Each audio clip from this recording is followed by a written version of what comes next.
I'm your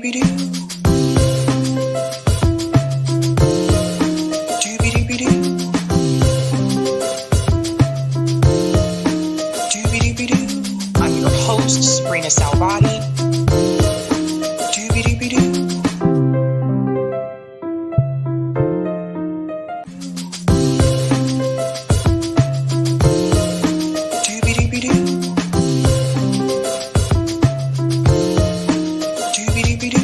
I'm your host, Sabrina Salvati.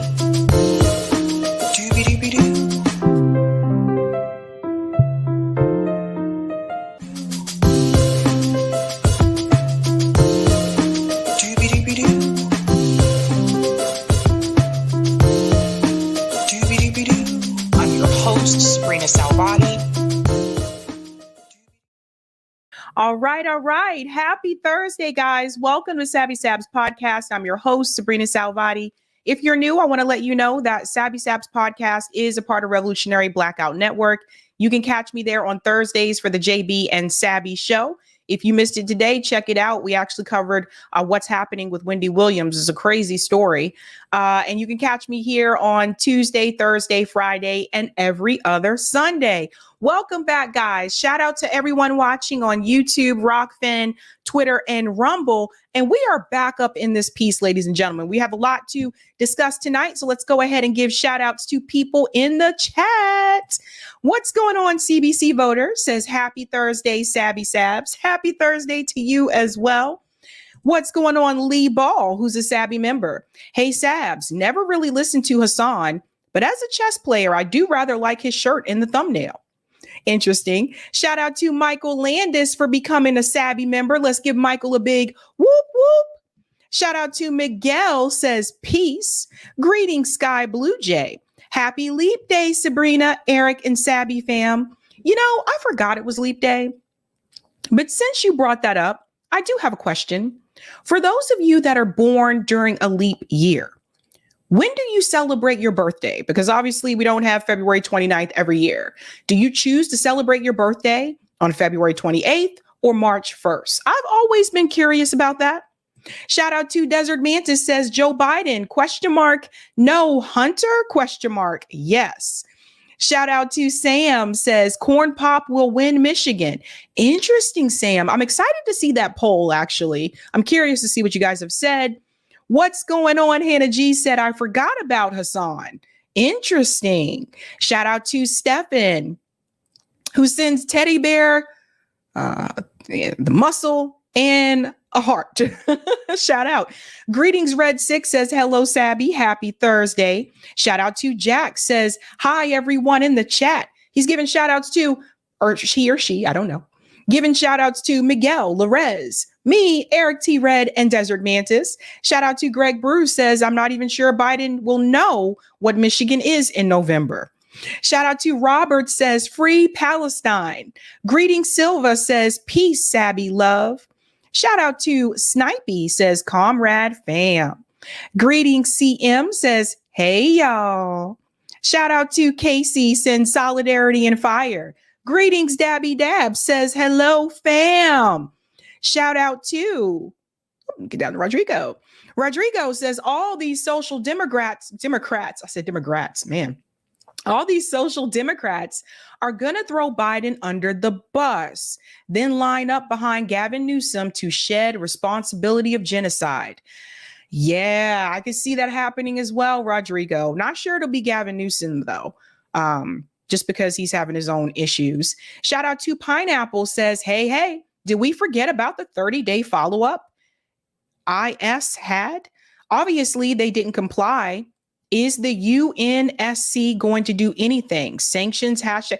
Yeah, that's a good question. So you're talking about the ICJ, I think. I didn't forget about it, but I haven't heard new news about that yet. Good question. Shout out to Saul, says, woo! Greetings, Mark, says, Sabby! I'm so glad I can link Rumble chats to here now, because before we couldn't do that, but StreamYard actually updated that. We still can't do it with Rockfin, though.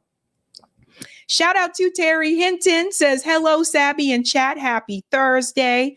What's going on, Cloudness? Happy Thursday, family. Well, I'm a grandpa. My baby girl had 13 puppies, 7 boys, and 6 Rottweilers on deck. Holy smokes. Question is, are you going to keep all the puppies or are you going to start giving some away? But congratulations. Shout out to Lamar. Is this poll in reference to the primary or the general? The general. The poll should say November, but the general, the primary already happened. Shout out to Gamer for Life, says hello. Gamer also says, I love this beat. I love that beat too. I was looking for like a countdown beat because I've been wanting to do a countdown, at least for the live streams, for quite some time, but I couldn't find a beat that was like me, you know? And I finally found one and I was like, this is it, fam. This is it. Lorez says, cool countdown, Sabby. Thank you so much. And shout out to Tanny says, hello, everyone. All right, ladies and gentlemen, we are about to do the damn thing. Let's go ahead and give a shout out to everyone who is a Sabby patron. Let's start there. We got a good show tonight. At least I think so. Shout out to everyone who is a Sabby patron. If you're interested in being a patron, I have 5 categories: Ultimate, Sabinators. There's also Sabsters in the mix. Don't forget about those sugar-coated Sabbies. And of course, members. All of their names are listed here. You can also see their names scrolling across the bottom of the screen on the ticker. And I want to give a special shout out to a new Sabby patron. Over here, we call them newbies. Let's give it up for Kevin M. Thank you. And welcome, guys. Let's go ahead and get into it. We're going to go ahead and show that beautiful thumbnail. Roll that beautiful bean footage. I know I'm so cheesy. I know it. My mom tells me this all the time. She's like, Sabrina, you are so cheesy. All right. Tonight we are discussing Michigan primary upset. You'll see there's Anderson Cooper, Nina Turner, and Rashida Tlaib. Interesting discussion we're going to have here tonight. I actually was able to get a hold of some of the demographics in reference to how people voted in that primary, which I think is going to be important. We're also going to discuss Marianne Williamson is back. I cannot kid. I thought this was a joke at first. I thought someone was trying to prank me when they sent this to me. I was like, are you trying to prank me? And then I had to, Google it myself. And I was like, no, they're not trying to prank me. Marianne Williamson is back. We're going to get into that discussion. We're also going to discuss Hassan Piker is under fire. What is happening there? I think it has probably been over a year, maybe, since I even mentioned Hassan on this show. But this subject is about the workers, and that's why I'm choosing to discuss it, because we need to have a conversation about that on this show in reference to the streaming community and what it means to be a worker in this country. And we're also going to discuss the New York Times is busted. The picture of you see the woman there, that is Anat Schwartz. She is one of the co-writers that wrote that article in the New York Times about the sexual assaults that they said happened on October 7th. She has been exposed heavily. And I want to remind everyone before people start forgetting, because I see other people taking credit for this, I seem to remember the Gray Zone were the first ones that debunked that article. So let's just all remember that. Okay, thanks. Let's go ahead and go to these comments here. Oh, I think I got those already. All right, cool. So we're ready to dive in. Let's get started with this story about the New York Times article. So I think it was just a couple of weeks ago, Max Blumenthal actually at the Gray Zone, they debunked this story. They said that there was no evidence to prove that these assaults actually took place on October 7th. And then also Max Blumenthal actually went on to Rising and had this discussion with Bree and Robbie as well. So he actually did do his homework. I'm noticing there's a lot of people giving a shout out to The Intercept for breaking this story, but the Gray Zone actually broke this story first. So I do want to say that. Let's start off by saying that, because I think it needs to be said. Okay, it needs to be said. They actually debunked this story first. So without further ado, let's get into this clip here now. This is actually a reporter here from the New York Post, and I'm pretty sure they were very happy to call out the New York Times. I consider them competitors, like, so to speak. So let's get into this about this so-called assault on October 7th that they said took place and why the New York Times is facing so much scrutiny today. Here we go. The New York Times is reviewing its ties to a freelance journalist based out of Israel who clicked like on a social media post that called for Israel to turn Gaza into a quote unquote slaughterhouse. The woman's name is Anat Schwartz. She's a 45-year-old director and freelance journalist. She was a co-author of a controversial Times story that alleged that Hamas committed a mass rape during its October 7th attack, which left 1,200 Israelis dead. That was quite controversial inside the Times newsroom because apparently there's debate among Times staffers as to whether that story had sufficient evidence to back up the claims. There have been anecdotes and stories of eyewitness testimonies saying that they saw Hamas terrorists rape Israeli women on October 7th, but the Israeli government has not confirmed those accounts, nor have they provided any sort of forensic analysis that would confirm instances of mass rape. Of course, Hamas has denied those claims. But now, as a result of these viral social media posts that Schwartz liked about Israel's actions in Gaza, the newspaper is now reviewing its association with her. And apparently there are also reports that the Times is planning to cut ties with Schwartz as well. So they have officially cut ties with her. And there's more that I'm going to tell you about that he did not mention there. But like I said, I think the New York Post was very happy to throw the New York Times under the bus. Anat Schwartz is not just, a freelance so-called reporter. And I'm going to use that word loosely, reporter. And we'll get into those details as well. Yes. It was revealed on Twitter that she liked multiple posts that involve the genocide of the Palestinian people. She was also a former IDF soldier, intelligence officer. So she worked for the IDF intelligence. Do you think that was the right person to have report this story? No bias there whatsoever, right? Let's get into this because there is so much to be said about this. Again, it goes to show you about how the media shapes the narrative and how they control the narrative. So you always got to look into who these journalists are and a little bit about their background. So let's get into this here from Common Dreams.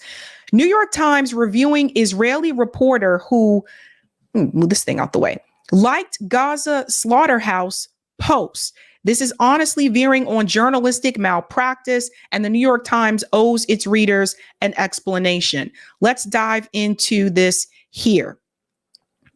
We are aware that a freelance journalist in Israel who has worked with the Times has liked several social media posts. This is coming from Danielle Rhodes, a spokesperson for the newspaper. Those likes are unacceptable violations of our company policy. We are currently reviewing the matter. So the idea is that you're supposed to be unbiased, right? Confirmation of the review came after the popular account Z Squirrel on X, formerly Twitter, highlighted Friday that Schwartz had liked the hateful slaughterhouse message from editor and radio presenter David Mizrahi and other posts circulating misinformation about the October attack. And this is Z Squirrel. And I told you guys before, make sure you follow this account. Z Squirrel was the first person that said, oh my God, one of the three authors of the New York Times assault atrocity propaganda hoax is Anat Schwartz. She liked posts calling for Gaza to be turned into a slaughterhouse. This is the person the New York Times hired to write about Palestinians and frame them as subhuman monsters. Now, I would not be surprised if they knew exactly who she was. And maybe they were just caught. I would not be surprised. Again, what narrative has the New York Times been running with? They've been running with a pro-Israel narrative. So don't forget that. Now, you can see the tweet here where it says Anat Schwartz, and it shows that she liked this post where it says here, turn the strip into a slaughterhouse. If a hair falls from their head, execute security prisoners, violate any norm on the way to victory, from them to see and be seen. She liked that. Okay. So she was in favor of the genocide of the Palestinian people. Z Squirrel goes on to say she also liked posts repeating the 40 beheaded babies hoax. This is unbelievable. The New York Times got a net along with Adam Sella and Jeffrey Gentleman, both of whom are also rabid Zionist maniacs, to freely express their deep racist contempt of Palestinians. Holy shit. And then here's another one that Anat actually liked as well. That's the 40 babies murdered. She liked that tweet. It goes on to say here, Esha Krishnaswamy, host of the podcast Historic.ly, who also began digging into Schwartz online activity and history, said Saturday on X that she has reactivated her account, but she has purged it of all her previous genocidal likes. So again, if she didn't do anything wrong, why would she try to hide that information now? The newspaper's social media policy states, in part, that journalists must not express partisan opinions, promote political views, endorse candidates, make offensive comments, or do anything else that undercuts the Times' journalistic reputation, and should be especially mindful of appearing to take sides on issues that the Times is seeking to cover objectively. I can just tell you, as someone who is on social media, they're not following that rule. I've seen a number of New York Times journalists behave in such a partisan way. So that rule that they have isn't even, enforced. A filmmaker whose LinkedIn identifies her as working at the Israeli Public Broadcasting Corporation. Schwartz contributed to Times reporting from November to January, focusing on the attack and Israel's retaliation in Gaza, which has killed over 30,000 Palestinians and is being investigated by the ICJ as genocide. Schwartz has bylines on multiple pieces about accusations that Hamas militants committed sexual violence during the attack on Israel. She repeatedly collaborated with Times international correspondent Jeffrey Gentleman and Adam Sella, who have written dozens of articles for the paper since mid-October, and is reportedly her nephew. Oh, no issue there. Family members, what do you know? And here's a tweet here from Jonathan Cook that says, a freelance reporter pivotal to the Hamas attack story. The New York Times eventually walked back because it was so evidence light, is found to have been liking tweets promoting genocide in Gaza, another normal day in corporate media land. Goes on to say here, the Times had to add a correction to a December report by the trio, clarifying that Israeli police are relying mainly on witness testimony, not on autopsies or forensics evidence. And by the way, some of the alleged victims have actually already walked back their story. I don't know if you guys have heard that, but some of them have already walked it back. So keep that in mind. Another report from Schwartz, Sella, and Gentleman screams without words how Hamas weaponized sexual violence on October 7th appeared on the front page of the print edition on Sunday, December 31st. Now, remember, Hillary Clinton actually gave a speech at Columbia University about these attacks, these alleged attacks. Is Hillary Clinton going to issue a retraction? No, of course not. Then, citing newsroom sources, The Intercept reported last month that the Times pulled a high-profile episode of its podcast, The Daily, about sexual violence perpetrated by Hamas on October 7th, amid a furious internal debate about the strength of the paper's original reporting on the subject. So I just want to highlight here, because a lot of people are crediting The Intercept. That is not to say they did not do their work. They did, but I do want to make sure we give credit where credit is due, that the Gray Zone actually debunked this story first. Let's all remember that. A newspaper spokesperson, Charlie, told the outlet at the time, as a general matter of policy, we do not comment on the specifics of what may or may not publish in the New York Times or our audio programs. The Intercept's Ryan Grimm said Sunday that sources told him the Times is now cutting ties with Schwartz. He also pointed out that the paper's podcast hasn't put out an episode related to their reporting. As attention on Schwartz over the weekend, multiple other U.S. journalists weighed in on social media. So here's Evan Overbay. WTAF, this Anat Schwartz scandal is approaching, if not surpassing, Judith Miller levels.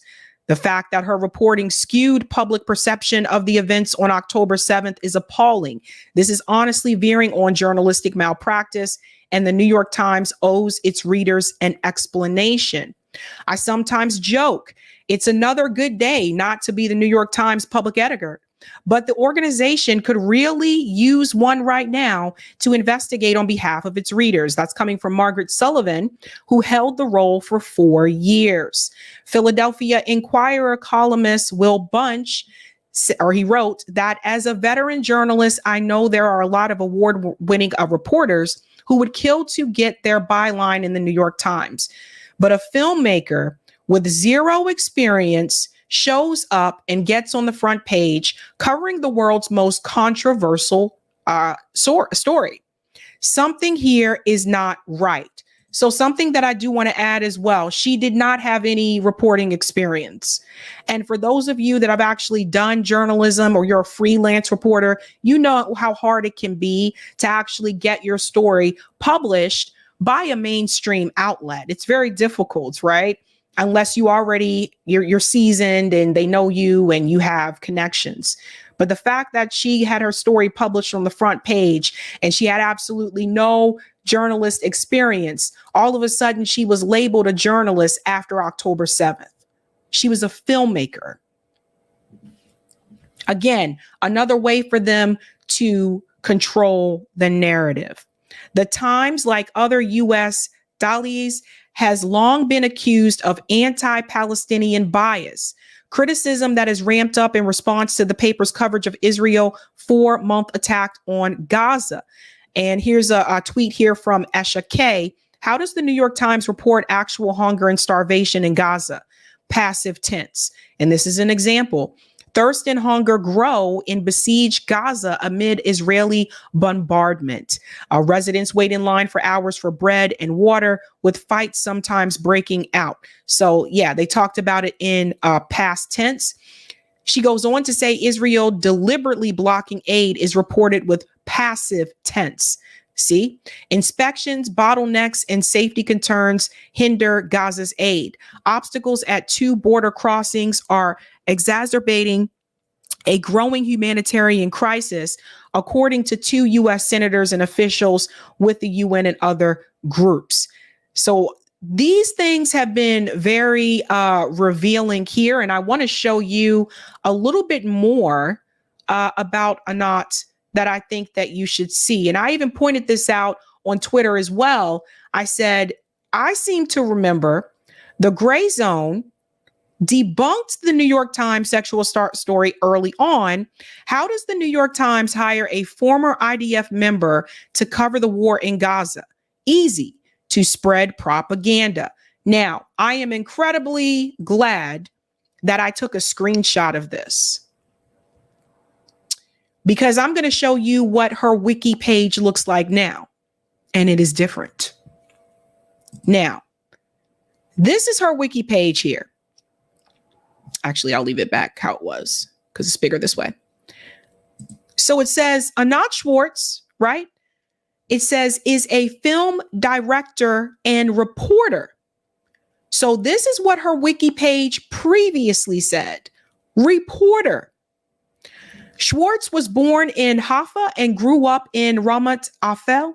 She graduated from the Thelma Yellin High School of the Arts, majoring in theater, and served in the IDF and Air Force intelligence. So the New York Times didn't know who they were hiring. There was no again, this was done by Google. There was no background check, no nothing. I think they knew exactly who she was. They're just upset that they were caught. So all of a sudden she was a journalist. That was the thing that killed me. That just came out of nowhere, right? So again, this is the older wiki page that she had. Even when you look at her experience, it talks about film, television, In 2005, she produced and directed a film. So it talks about Cannes Film Festival. It talks about how she was an assistant director. But notice there is nothing here about her work as a journalist. That is because she wasn't one. She was a former IDF soldier who basically gave herself the title as journalist and said she was freelance. I don't even call myself a journalist. I say I'm a host of a show. And all of a sudden, just like that, without the experience, she was able to get her story on the front page with no evidence, no forensics, just a couple of witnesses that have also started to retract their story. And the New York Times just ran with it. This goes beyond journalistic malpractice. This is all about narrative control. The New York Times, the New York Post, the Washington Post, all of these mainstream outlets are controlling the narrative. And who is telling them what narrative to push? The people who are invested in these networks, the shareholders, the owners. These outlets are getting money from somewhere, right? Now let's see what her wiki page says now. Her new page doesn't even show a picture of her face. How convenient.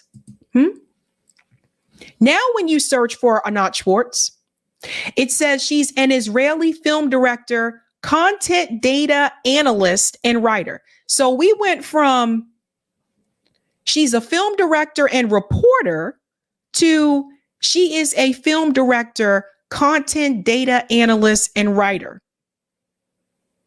Everybody see what's happening here? This is still the same. They still mention she served in the Israeli Air Force Intelligence Division. So that's still there. Now they've highlighted more with the filmmaking, but notice there's less information here about filmmaking. And now there's this section for content data analysts. Schwartz worked in the data industry. She joined the Israeli company Vault, I think that's AI, in 2020 as a content data analyst. And here's the whole write-up about the New York Times article, which is now there as well. The social media controversy and aftermath as well. But like I said, you see how quickly that was switched around? And I just think it's very convenient that now you do not see her picture on the Wikipedia page, whereas before you did. You have to question mainstream media. I'm not telling you not to watch it, but you have to take it with a grain of salt. And then you have to do your own research. I've called out the New York Times multiple times before. Their reporting has been horrible. It's obvious that they have an agenda, but they're not alone. The New York Times also smeared Aaron Bushnell, the Air Force soldier who set himself on fire. So did the Washington Post. All of these outlets did this.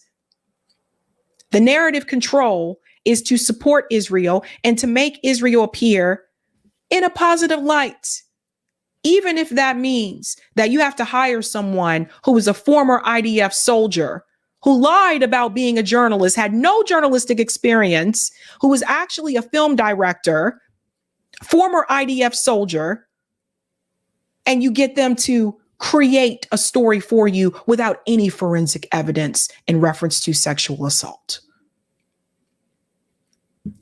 This is where we're at now, ladies and gentlemen.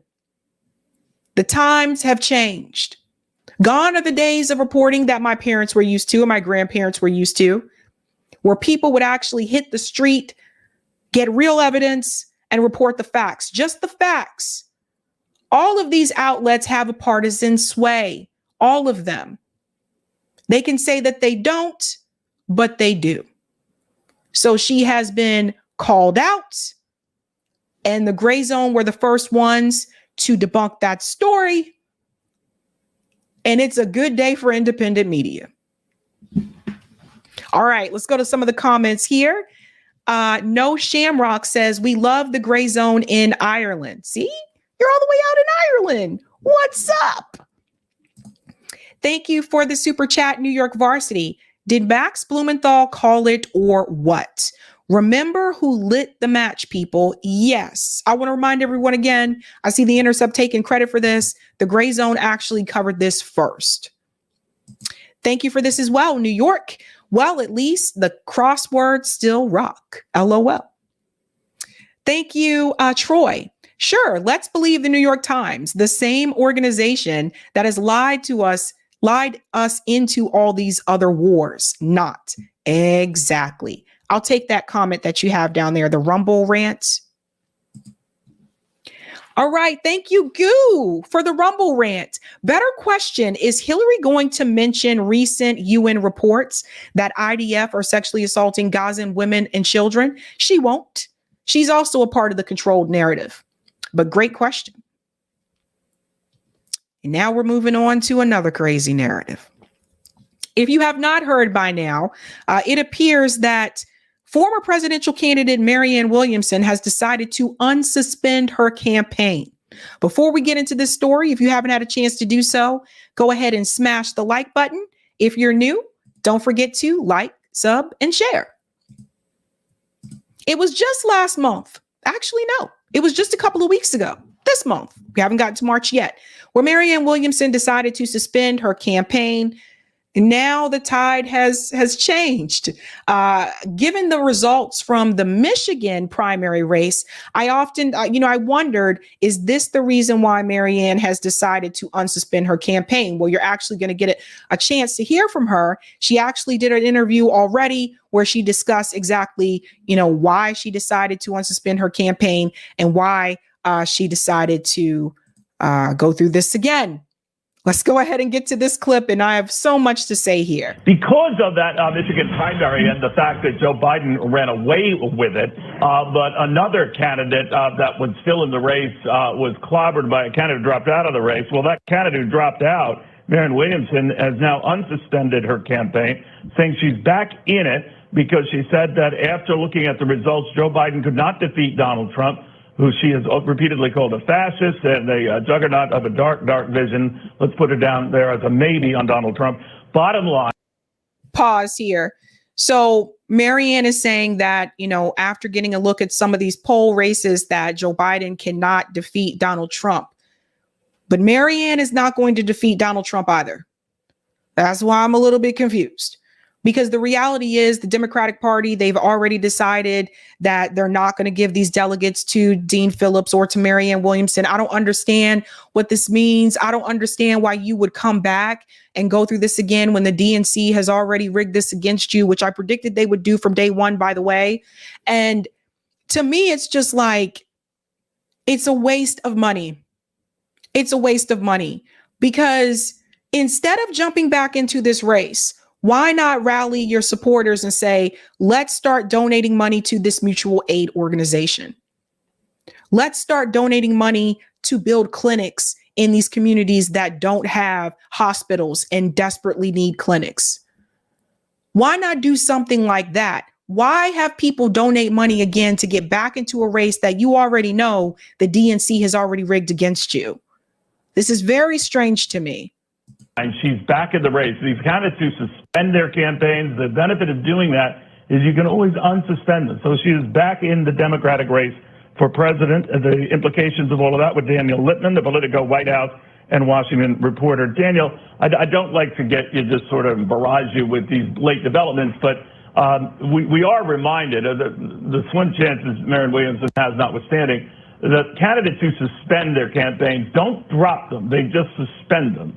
She's among the first to say, I'm unsuspending. What do you make of that and whether others might be tempted? Well, I think it's a clear play for media attention by her. And when I talk to Democratic voters, operatives, I don't hear a huge upswell of people who say, we want Marianne Williamson. She can fix the age issue. She can fix the Gaza issue that Biden faces. And so I think it would be more interesting if it was Gretchen Whitmer or Gavin Newsom, of course, throwing their hat in the ring. But of course, they don't want to do anything because they want to be considered in 2028. Okay, so it's really interesting that he mentioned that people think she could fix the Gaza situation. When I've had this discussion with Marianne before about this issue, when it was very clear, she has apologized on social media, just FYI, that she was incorrect about what was happening in Gaza in reference to the occupation and in reference to Israel actually going in and mowing the lawn. She did admit, she took that back and did say that she was incorrect about that she was not aware of that. But I still don't understand why they would mention her there for the Gaza situation. The Guardian came in strong here and actually said, Marianne Williamson unsuspends campaign after Michigan primary. So it says the self-help author Marianne Williamson unsuspended her all but certainly doomed campaign for the Democrat presidential nomination, saying she did so because Joe Biden can't beat Donald Trump. And it goes on to say here, and this is the part I want to highlight, she changed her mind after Michigan, citing economic difficulties faced by many Americans, including medical debt and insufficient minimum wage. She also quoted a bygone Republican president, Abraham Lincoln. Okay, so it goes on to say the campaign now moves on to March 5th, which is Super Tuesday. I'm in a Super Tuesday state, when 16 states and 1 territory will vote. The territory, American Samoa, may offer Williamson hope, given that in 2020, it was the sole prize claimed by Michael Bloomberg, the billionaire former New York mayor, whose campaign also went nowhere fast. Still, in national polling averages, Williamson lags behind Biden by like 70 points. So here's something I do want to go ahead and show you here. The results from the Michigan primary. Now, see if they'll let me make this a little bit bigger just so you guys can see. Okay. We're going to switch from Republican to Democrat here. Look at this. Okay. We'll get into the uncommitted thing in a minute. We'll get to the Michigan story in a minute. In the Michigan primary, what people have been pointing to is the fact that Marianne Williamson got more votes than Dean Phillips, even though she had already suspended her campaign. So she received 22,805 votes.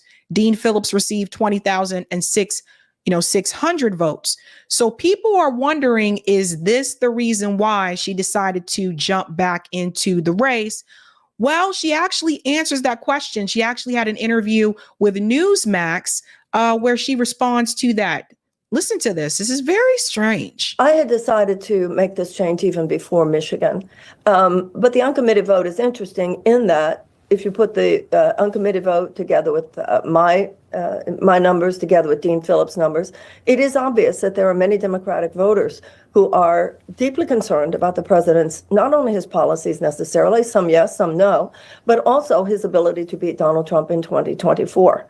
The president was not so much organically elected, you might say, according to the impulse of a great desire on the part of Democrats, so much as it was kind of chosen. The DNC said very early in the process that we would not be having a primary, and did very real things to suppress any voice other than the president's.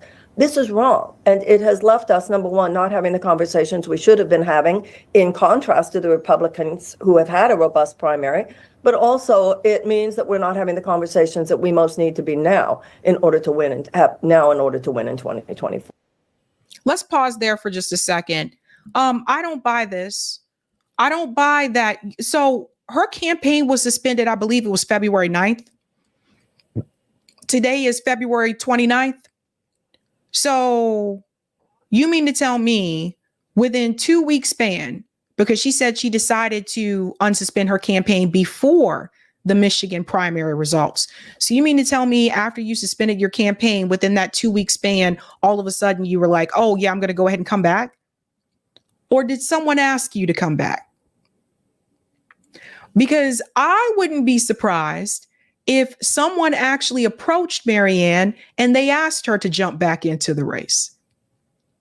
Because let's keep it real here. Eventually with campaigns, if you're not winning and you're not receiving more donations, eventually it gets to the point where you start to run out of money, right? You know that you don't have a chance in the primary because the Democratic Party, the DNC, told you they're not going to give you guys a chance. So you know you're not going to be the nominee. So what is the point of jumping back into the race and taking more resources from the working class people, from the people? Let's continue on a little bit here. You highlight some of the concerns. One of the major concerns about beating former President Donald Trump, should he become the nominee, it seems all but likely at this point that would be where the rematch would be, should Biden win the primary as well in his reelection bid. I'm curious to know, you talk a lot about the Democrat Party. There are factions within the Democrat Party that are not happy with President Biden. Many want to call for a ceasefire with Israel and Hamas. That's why you've seen the 100,000 votes plus in Michigan for uncommitted. At least that was the call by Congresswoman Rashida Tlaib. I'm sure you're aware of that. But there are other Democrats that are just borderline worried about the mental stamina of President Biden. Can you speak to those Democrats in this moment when they see him, again, falling upstairs, falling on stage, again, calling out leaders that have since been deceased multiple times, multiple gaffes? It's played out even in the special report with Robert Hur. Again, the Democrat side, there are those that believe he's not mentally fit to serve. Are you one of those Democrats? Well, what's important is not only the Democratic voters feel that way, but all American voters feel that way. 70% of the American people have said that they believe that the president has an issue there. We need to win in 2024. This is to allow this issue to dominate. This is why this president is not the strong candidate that we need in 2024. You know, whether you believe that the president has done a good job or not, and I think there are many things that the president deserves credit for. I do not think the president has been an awful president or anything like that. What we're talking about. Pause. That's a red flag. That part right there where she said, I don't think the president has been an awful president. That's a red flag. Because if you don't think that Joe Biden has been an awful president, why are you running against him? I think he's been an awful president. Marianne herself has called out all the economic issues under the Biden presidency. This war with Gaza. She's gone back and forth on the war with Ukraine, but she's called out a number of things that have been problematic with Joe Biden's presidency, not just his age. So again, if you don't think that Joe Biden has been an awful president, why are you running against him? Listen, guys, I don't buy this. I don't buy this one bit. I strongly believe that Marianne was approached and she was asked to come back into the race. Somebody said it in the chat. Miss Pamela said, who asked her back, Sabby? Teresa said it must have been Kyle and Crystal. I don't know for sure, but it would not surprise me. Somebody approached. I'm not buying this, man. I'm not buying this. Not at all. Somebody came to you and somebody wanted you to come back into this race, and probably somebody who stands to make a profit off of it. I'm just keeping it real because you know you're not going to win the primary, not because people don't want to vote for you. Obviously, people are voting, but because the DNC told you so. So why would you come back in? We'll go on a little bit more here. However, is going forward. And absolutely the issue of his cognitive abilities, his making some of the mistakes that you mentioned. It is absolutely true, regardless of someone's opinion. This is fact. It is demonstrated in poll after poll. People are very concerned about it, and it absolutely weakens his candidacy. I wanted to close with this. Again, for your candidacy moving forward, many of these policies, many of these campaign issues are things that resonate with voters. And to give an example of either it's foreign policy. One of the biggest ones, though, seems to be the border crisis. Again, between 8 and 9 million coming across illegally. Those are gotaways as well as those we know with encounters, according to CBP. Some on the terror watch list that was testified in front of congressional leaders as well by the FBI Director, Christopher Wray. Is the border one of your biggest concerns? The border is a concern for any conscious American. But I think that we also, and by the way, I think that it was the Republicans withholding from the president the ability to pass that bipartisan bill recently that contributes to the problem. We know this, and they obstructed that bill, even though it was everything that they said they wanted, because Donald Trump had said that they should obstruct it, because it would have been a win for the president in an election year. That. Pause here. Notice the talking points. So you see what's happening here. So yes. Obviously, the bill did not pass. Yes, there were Republicans that were heavily against it. Yeah, she has a point there.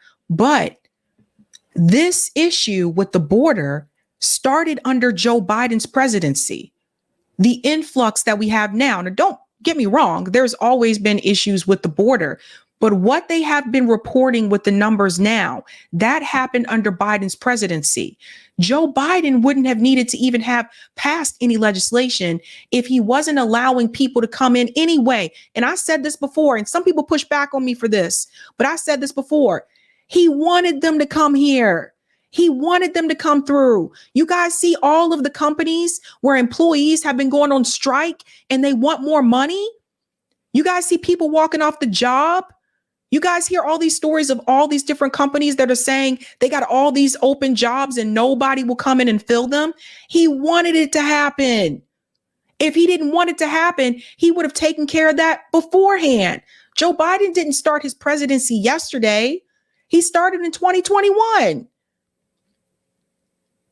Now, we'll go to her video here as she explains, why she decided to do the switcheroo, because this to me does not make any sense. This has been the weirdest election year that I can remember. This year has just been really weird, really, really weird. And I thought I had seen it all, but apparently not. So she explains here that she's unsuspending her campaign. This is the video that was sent to me. Someone sent it to me via, DM. And I was like, is this a joke? Is this a parody account? Listen to this. Hey, I have an important announcement to make. As of today, I am unsuspending my campaign for the presidency of the United States. I had suspended it because I was losing the horse race. But something so much more important than the horse race is at stake here, and we must respond. Right now, we have a fascist standing at the door. Everybody's all upset about it. Well, we should be upset about it, but we're not going to defeat the fascist by what? What is President Biden offering? He says, let's finish the job. Well, I hope you realize we're talking about millions of voters for whom they can't even survive unless they work at 2 or 3 jobs. What is he saying beyond, the economy is really doing well? Are you kidding me? For whom? It's doing well for 20% of us, and that's to be celebrated. But that 20% is on an island surrounded by a vast sea of economic despair. 39% of the American people report that they are regularly skipping meals in order to pay their rent. Over half of bankruptcies come from medical debt 1 in 4 Americans carry. We're now living at a time where economic anxiety is experienced by the majority of people living paycheck to paycheck, the minimum wage not having been raised, and increasing militarism. What's going on here? Well, I'll tell you what's going on here. We, the people, basically don't own this country right now. Abraham Lincoln said that people who died in the Civil War for the Union had died so that a government of the people, by the people, and for the people would not perish from the earth. Can we please, for the love of God, and I've said this to other people as well, can we please stop in 2024? Can we stop quoting dead white slave owner presidents? And everyone says, Abraham Lincoln freed the slave. Yeah, he owned them too. He owned them too. Can we stop quoting these people? Just stop quoting Abraham Lincoln. Who's the other one they always like to quote? Thomas Jefferson. Stop quoting Thomas Jefferson. Stop quoting these people. It's just completely out of touch. It's perishing now and on our watch. We're a government for all intents and purposes of the corporations, by the corporations, and for the corporations. And we need a president who says this. And we need a president who lays down an agenda and says, we're going to turn this thing around. We're going to take an economic U-turn. Who inspires the American people. We can do different. We can do better. That's what it is to make this country great again. to return it to a time when we actually had a thriving middle class. And you don't do that with Donald Trump's policies. You do that with Medicare for all. You do it with tuition-free college and tech school. You do it with eliminating, using the Higher Education Act, the entire college loan debt. You do it with paid family leave and subsidized child care. You do it with guaranteed housing, guaranteed living wage, guaranteed sick pay. We change this world. We make it more beautiful. We have to respond to Donald Trump's dark vision of possibility. We need to have a peace academy as well as a military academy. Let me pause here for a second. Because here's the thing. When I tell you guys that we can have all these things, that we can have nice things in this country, we really can. We just got to stop giving our money to somebody else. The problem is, though, Marianne still agrees with giving money to Israel. Marianne still is okay with the U.S. government giving money to Israel. And I told you before that $3.8 billion that they give to Israel should be kept right here in this country. I don't agree with giving money to Israel. I don't give a damn. War or no war. I don't agree with it. Period. That's our money. So in order to have some of those things that Marianne is talking about, you got to make serious cuts with the defense budget, which could be done. And one of those things that you can cut is giving money to Israel. Period. But she is for that. We have to have armies of peace builders as well as armies of military personnel. We need to play peace games, not just war games. We need to learn to wage peace. We need to end America's war on drugs. We need to have a ceasefire now. We need to have reparations. We need to have policies that actually expand opportunities and thus expand the economy and expand. You're going to have to stop giving money to Israel. Possibilities for the future, for our children and our children's children. We need to ramp down, not keep ramping up fossil fuel extraction. We need to take this country in a direction of hope and possibility and regeneration. That is the vision that will defeat Donald Trump. Not let us finish the job. We're watching a car crash in slow motion here. Everybody knows it. Some people would say, oh, Ms. Williamson, you're delusional. I'll tell you what's delusional. What's delusional is just closing our eyes and crossing our fingers and just hoping that somehow Biden and Harris will be able to beat that juggernaut of dark, dark vision. No, we're going to defeat that juggernaut by lifting people up, lifting ourselves up to a realization that new beginnings are what America specializes in. It's what we were born from. We need to remember what our ancestors have done when they were challenged. We've done great things in this country. We're hardwired to do great things, and we have to do them now. I hope you go to Marianne2024.com. Read our policies. We're still in this. Let's do this. This is serious. This is serious. We need to say to the American people, we see your pain, and we need to say to Donald Trump, we see your BS. Let's do this. Thanks so much. Spread the word. This is a grift. Like, I'm sorry, this is an absolute grift. You know, you were already in this. You know, you have no chance. Why are you jumping back in this again? You know, you guys know on this show, I don't tell you to donate to people. I don't tell you to donate to candidates. So just keep that in mind. But this is just what I'll say it again. Don't even think about it. Don't even think about it. This is ridiculous. I can't even believe that she would even consider. It would be different if you had a chance, but you know you don't. You know they're not going to do this for you. So she going to come right back out here again, asking people for donations. Give me your money for something that she knows is not even possible because the DNC said it's not possible. What is this, man? Dayman Fighter says, it wasn't Kyle. He said publicly, what are you doing? You have no chance. Oh, there you go. So even Kyle isn't backing it. So I don't know. Somebody put her up to this. Somebody told her to get back in there.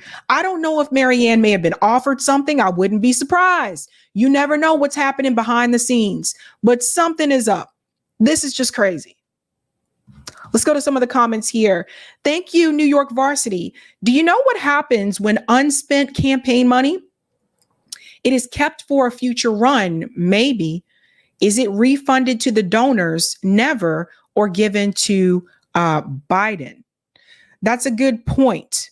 From my experience, they usually run out of the money. But I think Roger mentioned something one time before, like if the money is not used, then they could use it for other things, if I'm not mistaken. But still, this is crazy. Thank you for the super chat, Roger. Sab, have you ever heard of author Nettie Jones? Yes, I have. Thank you, Cool Blue. I am in Michigan, born in Dearborn, my area here in Wayne County, Detroit. Total votes in 2024 Republican and Democrat primaries were 1/3 of the 2020 Michigan general election. Take that 101K plus uncommitted vote and magnify it. Wow. Thank you for this as well. Uncommitted vote losing to it in Dearborn is a bad omen for Biden and the Democrats. Michigan with Pennsylvania and Wisconsin are the leading bellwether states, voted for winners since 2008. This is important. That's interesting. Thank you, Troy. Not it being weird, only 3 months in. Thank you, Coffee Lover. Here in my hometown, Dearborn, Michigan, people absolutely hate Biden and for good reasons too. All right, I see we have 2 Dearborn people in the chat. What's up? Thank you, Stop Sniffing Kids, Joe. I wonder how much money Biden is getting from the Mexican cartels to keep the border open. Oh, interesting. Marco says Abraham Lincoln also voted for the illegal invasion of Mexico. Lincoln is a piece of shit. And don't let anyone tell you different.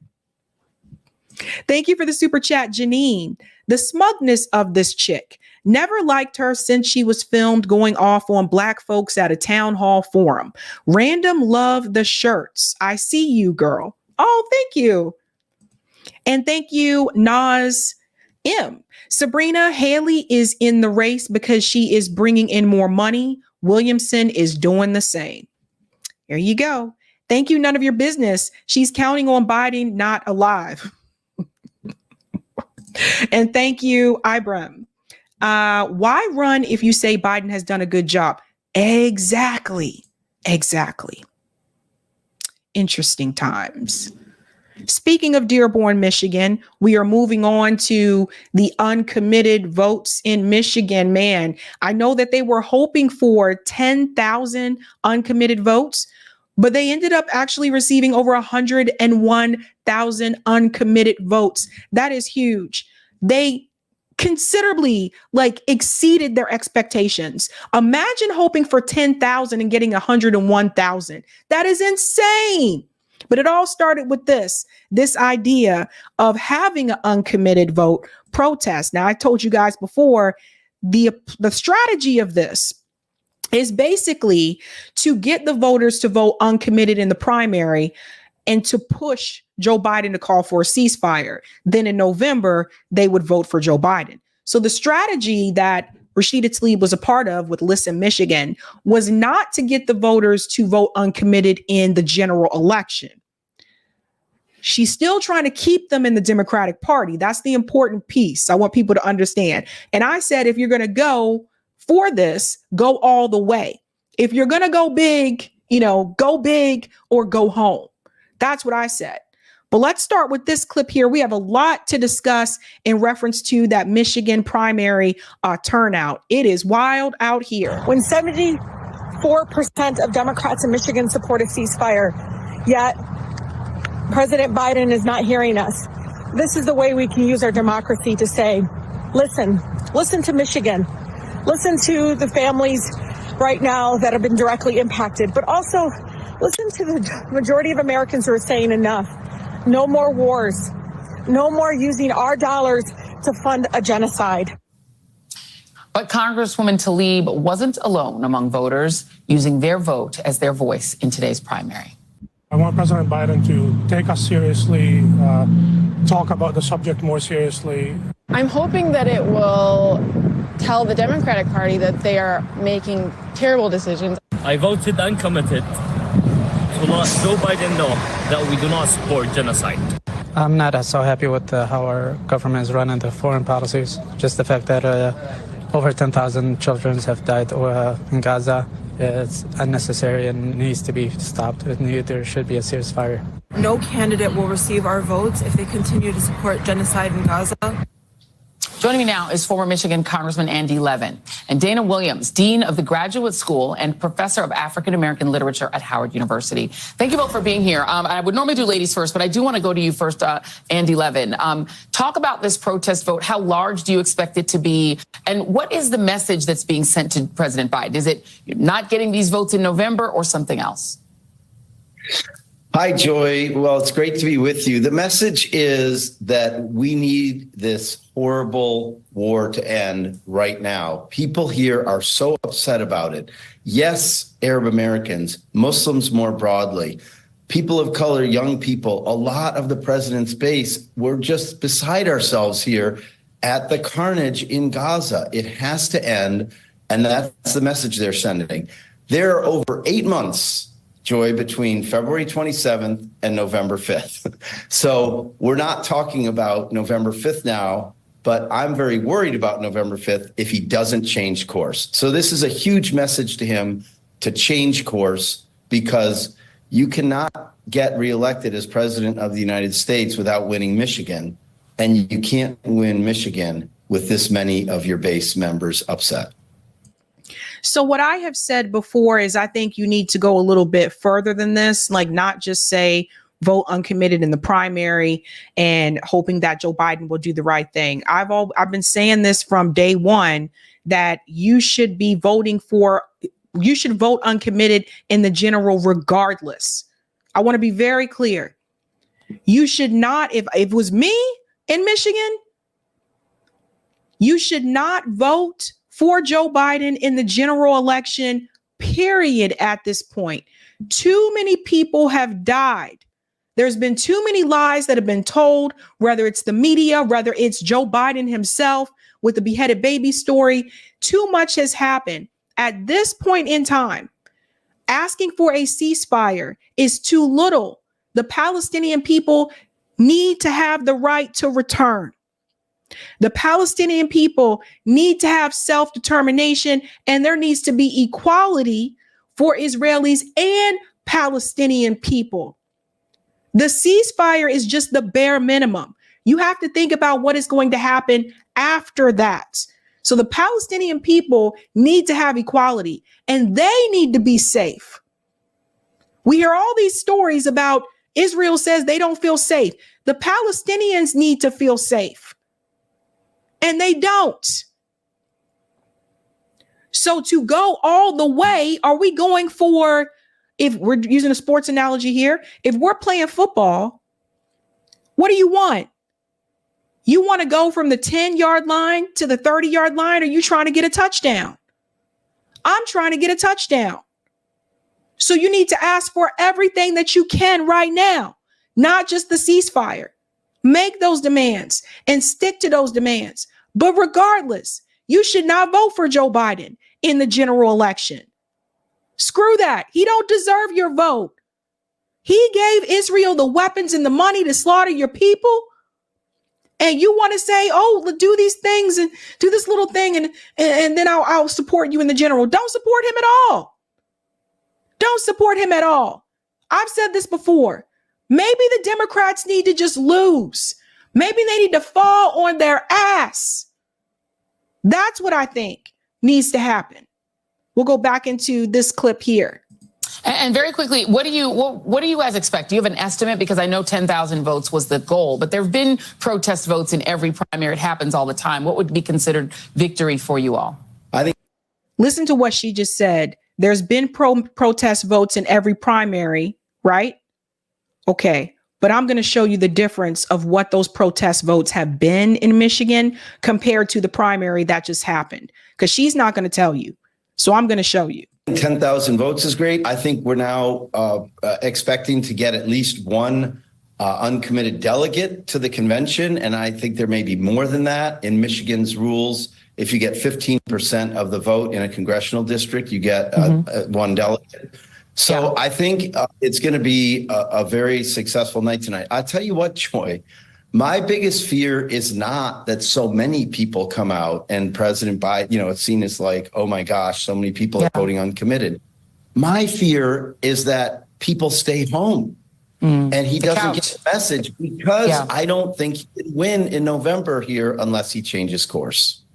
Now, there is a poll that is linked to the live chat about this. If you think that Joe Biden will be able to win Michigan in November, but I want to show you something that Joy Reid did not show you. Okay, so check this out. And I believe Nina Turner shared this. Yeah, Nina Turner shared this. This is important when we get to the next clip here.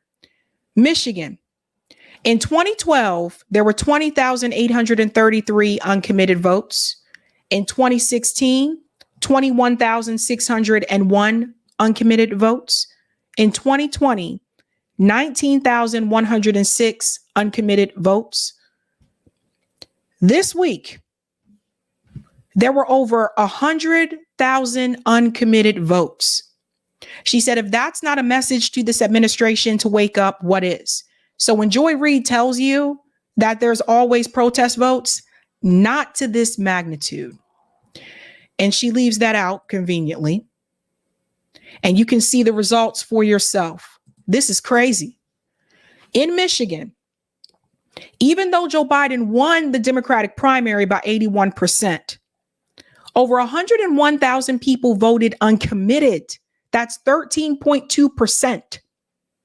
Dean Phillips got over 20,000 votes. And remember, Marianne Williamson got over 22,000 votes, which they didn't include here because she had already suspended her campaign. If I was the Democratic Party, I would not brag about this. But some of these pundits actually are. They're like, well, Joe Biden still overwhelmingly 81% of the vote. This is a primary, you asshat. If over 100,000 people voted uncommitted, what is going to happen in November in the general election? What if those 100,000 people decide either to stay home or vote uncommitted again in November? They're looking at the 81%. They're trying to sit up here and pretend like that over 100,000 isn't a big deal. That's a big deal. That is a FU to Joe Biden. And honestly, if I were Joe Biden, I would be embarrassed. But he's not. He's not. Because they're going to reveal the game here in a minute, because they're going to show you that they're not even really trying to get those voters. You have to remember the Arab community in Michigan overwhelmingly supported Joe Biden in 2020. They have actually now decided to shift their focus to other groups. And I'm going to show you who they are in just a second. But you have to see this discussion here with Nina Turner and Anderson Cooper and Bakari Sellers about what happened in Michigan. There's a lot of tone deafness going on with these pundits on these mainstream media shows where they are really not grasping what the people are trying to say, or maybe they are, but they're pretending they don't understand it. And one of them that doesn't understand it is Anderson Cooper. And I got some things to say about Anderson Cooper. Let's get into this. I don't think for many voters who are voting uncommitted that they're going to vote uncommitted and then say Donald Trump is my choice. I think this is more complicated than that. Yeah, I do agree with you, Bakari. I mean, no one that I interface with said that they wanted to vote for Donald J. Trump. There is a however here. And I think sometimes as we talk about this issue, we're centering President Biden. We are centering former President Donald J. Trump when the uncommitted effort is to center the people closest to the pain. And that is the Arab American community. That is the Palestinian community. That is communities that care about peace. And so while this president was in the ice cream shop saying, I think there's going to be a ceasefire, 30,000 people have been slaughtered. People are living in famine. They can't get medical care. So it can't come soon enough for them. And that was really the weight that I picked up on when I was in Dearborn. So we get to be comfortable and talk about this like these people are widgets when they are in fact suffering. And I am young enough to remember, colleagues, when Congresswoman Rashida Tlaib and also Congresswoman Cori Bush called for a ceasefire very early on, they were called abhorrent. Now, fast forward to all of these bodies laying in the wake and people who are living through this every single day. So by the way, let's pause here for a second, because what she's saying is very true. We're going to pause here because Anderson Cooper comes in here and acts like an asshole. What she's saying is very true, but remember, Nina's on here for a reason. You see, they still know, even though Nina is very critical of the Democratic Party, they still know she's still a part of the Democratic Party. She still supports the Democratic Party. She may not support Joe Biden, but she still supports the Democratic Party. That's why you'll see her on there, but you won't see someone like Briahna Joy Gray on there who's voted third party. So pay attention to that. So when what she says next comes out, Anderson Cooper doesn't want to hear that, and he lets you know that he's a problem with what she's saying. This might be her last time on CNN. And people who are living through this every single day. So by the way, there's also been slaughter in Israel. I was going to say. So there's a lot of pain on both sides. No, I'm we not. don't really I'm need not a lecture on the problem, but I'm talking about the politics of this tonight. What to you would be a victory, as somebody was calling for this uncommitted vote? What to you would be a victory tonight to get that message across? I'm not denying. Let me pause here. So Anderson Cooper chimes in and he says, we don't really need a lecture on what's happening in Gaza. Apparently you do. Apparently you do. Anderson Cooper tells her, well, there's been casualties on the Israeli side as well. We all know that, Anderson Cooper. We've heard you talk about that for the past couple of months. Why is it that anytime someone starts to mention what the Palestinian people are going through, you got to come in and bring up, but this is what happened to the Israeli people. We're not talking about them right now. We're talking about the Palestinian people right now. Israel is in power. The Palestinian people are not. You know, it's like if you go to a cancer march, let's say you go to a breast cancer march, and you're volunteering and you're at that event, and somebody comes up to you and they say, well, you know, the people that have Alzheimer's and and they're going through some things too. Okay, I get that, but this ain't about them right now. This event is about the people who are going through breast cancer, who have been through breast cancer. This is Anderson Cooper trying to find a way to center Israel in the discussion when someone is talking about the suffering and the oppression of the Palestinian people, and he's trying to center Israelis. It's not about them. So you got to understand where Anderson Cooper comes from. This doesn't get said enough. Anderson Cooper is a Vanderbilt. His mom was Gloria Vanderbilt. So he was born in a family of wealth, enormous wealth, and privilege. Anderson Cooper ain't never had to struggle. He's never had to suffer. And I would argue the way he was able to get some of these journalist gigs is because of who he is. So Anderson Cooper don't want to hear about the suffering of the Muslim people. He don't want to hear about it. That was his way trying to tell Nina Turner to be quiet. I don't want to hear about it. That's enough of that. Stop trying to make me feel bad for these poor people.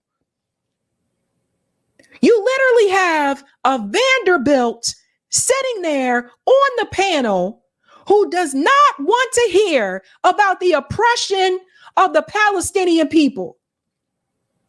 He wants you to talk about what happened to the Israeli people on October 7th. Everybody has talked about that. Everybody has centered that.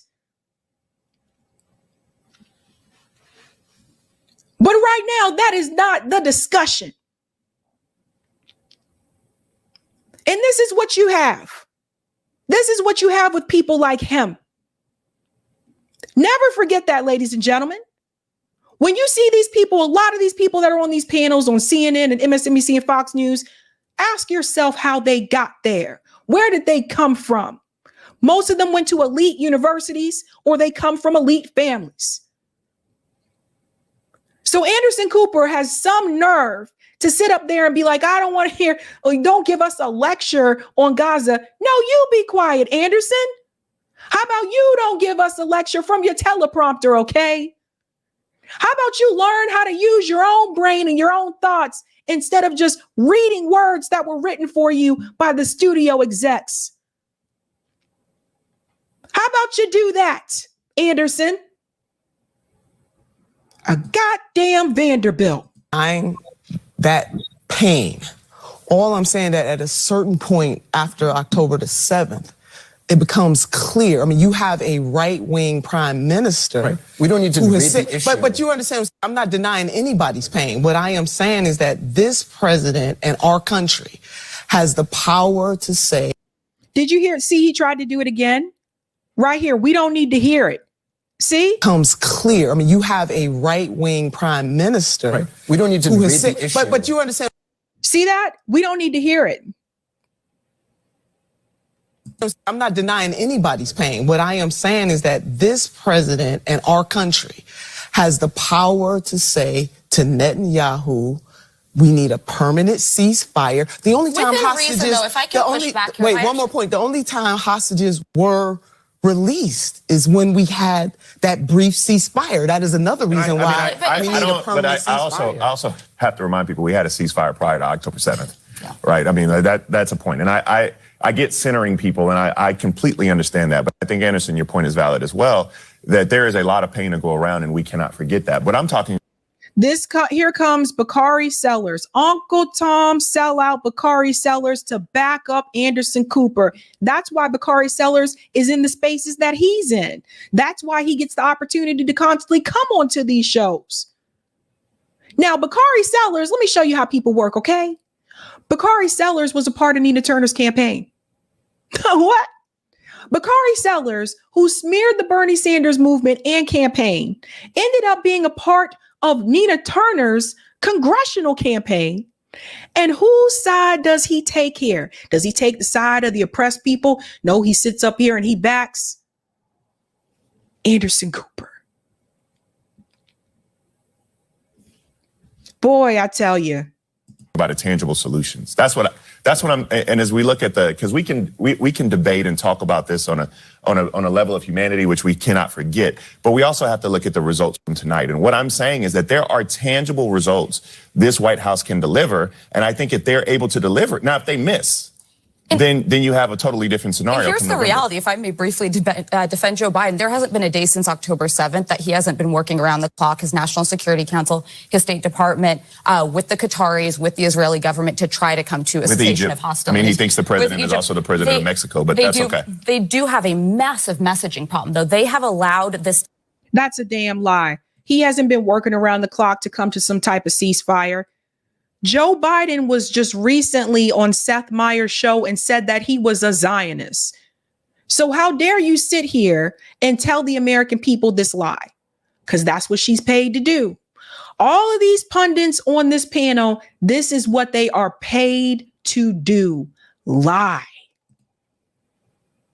This sort of discontent with young progressives to take so much steam that you're seeing it play out in real time. And a problem that they might run into, if this is something that ends up being, upwards of 50,000 votes tonight, are other states going to follow? Are there going to be other organizing efforts in primaries to show that they won't be with Biden unless they see a change in policy? Yes, the uncommitted campaign is going to go. I mean, I've been told that campaign is going to go into other states. And Congressman, on the Republican side. So I just want to chime in here and add to that. There is already an uncommitted campaign, abandoned Biden campaign that is already taking off in Pennsylvania. So I did try to warn people about that. Now I want to show you something that this person said here. Stephen said this about Anderson Cooper. This is interesting. I will keep repeating this. When I was a secretary at an architecture firm, Anderson Cooper was a client and he would often wear an IDF sweatshirt. Everybody see that? He's one of them. Now, you even got people like Chuck Todd. Chuck Todd tries to make the comparison between the uncommitted campaign and Bernie Sanders' campaign. He's trying his best to save Joe Biden in any way, shape, or form. The problem is this is an absolutely horrible comparison. Listen to this. But I think, I think there were some folks that feared this would be a bigger issue, that thought, when you think about the amount of support that the protest side was getting from people like Bernie Sanders, Beto O'Rourke, those are two of the primary opponents, even Bernie Sanders' political arm or a group he founded. Yeah, but Chuck, they also had about $200,000. Yeah. They had $200,000 they put it together in a few weeks. Okay. Yeah, and they had an entire media, a couple of media organizations that were certainly giving them free rein. And I look at it and they did, it didn't break 15%. So I think they contained their issue. I think what we found out in Michigan is that this is obviously a hugely important issue to Palestinian Americans and many Arab Americans in this community in Michigan. But I don't think the question was always, is this going to be something that's greater than that? I think what we learned last night is no, it is not greater than that. Over 100,000 votes, he says it's not greater than that. Now, here's why that comparison that he gave is a bad comparison. Bernie Sanders was not the incumbent president. Joe Biden is the incumbent, Chuck. You get that, Chuck? So you making the comparison of people doing a protest vote in reference to Bernie Sanders, you can't compare the two. Bernie Sanders was not sitting in the White House and he was not running for re-election. Joe Biden is the sitting president, Chuck. And 100,000 people voted uncommitted instead of voting for him in the primary. We can't even say they didn't vote. They did vote, just uncommitted. And you're going to hear a little bit more about what happened in Dearborn in particular in this clip here. As Omar Jimenez is in Dearborn, Michigan. We're actually in Dearborn proper. Uncommitted got more votes than President Biden.